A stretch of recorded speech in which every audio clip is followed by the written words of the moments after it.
C'è chi ti promette la luna, chi ti promette le stelle, chi farà un nuovo universo se sarà il caso. Noi non ti promettiamo, facciamo. Media Triveneto, il nuovo network del Nord-Est. Chiama senza impegno allo 0434 31 63 25, orario ufficio, da lunedì al venerdì. info@mediatriveneto.com.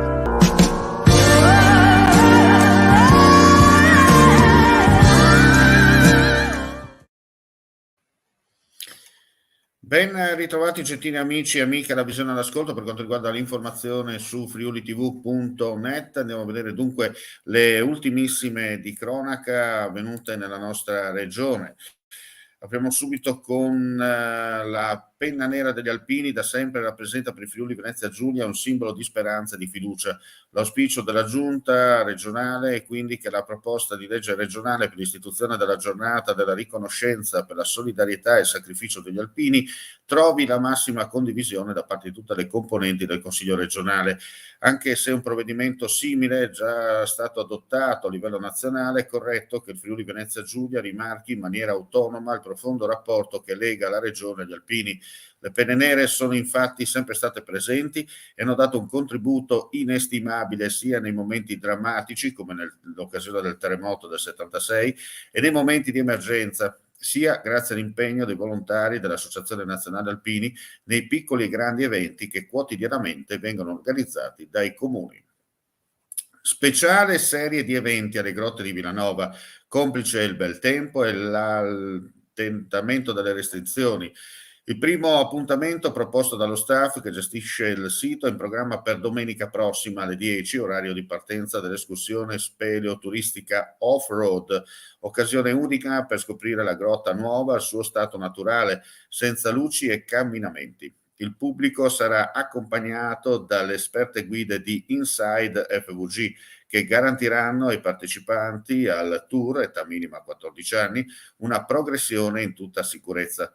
Le prenotazioni andranno effettuate entro sabato 23 alla mail info@insidefvg.com.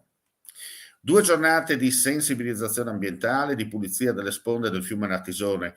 È il progetto che coinvolgerà venerdì 22 aprile le scuole e sabato 23 tutta la cittadinanza, dichiara l'assessore all'ambiente del comune di Cividale del Friuli, Rita Cozzi, spiegando che l'iniziativa è stata proposta dai pescatori cividalesi, rappresentati da Igor Toneato, e dal referente cividalese del Comitato Pesca e Turismo FVG, Michele Selensic, e ha subito trovato felice accoglimento da parte del comune. Abbiamo infatti costituito un gruppo di lavoro con l'Associazione Sportiva Dilettantistica Manta Sub di Cividale e con l'Associazione Fare Verde Forum Iuli, che ha assunto il ruolo di coordinatore dell'evento.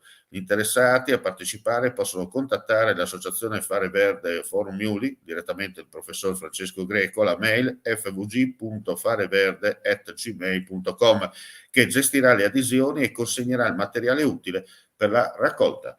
E con questa notizia chiudiamo qui questa edizione del mattino. Ulteriori news come sempre sul nostro sito friulitv.net. Grazie per la visione e l'ascolto e non resta che augurare a tutti voi un buon proseguimento di giornata.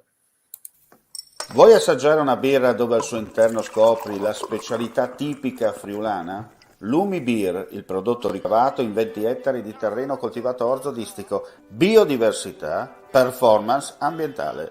Lumi Beer nelle sue 5 versioni disponibili, 4 per consumo veloce e dissetante e la versione Magnum per intenditori. Lumi Beer si abbina a qualsiasi palato. Lumi Beer è un prodotto esclusivo Azienda Agricola Pancera, il buon seme, i buoni frutti.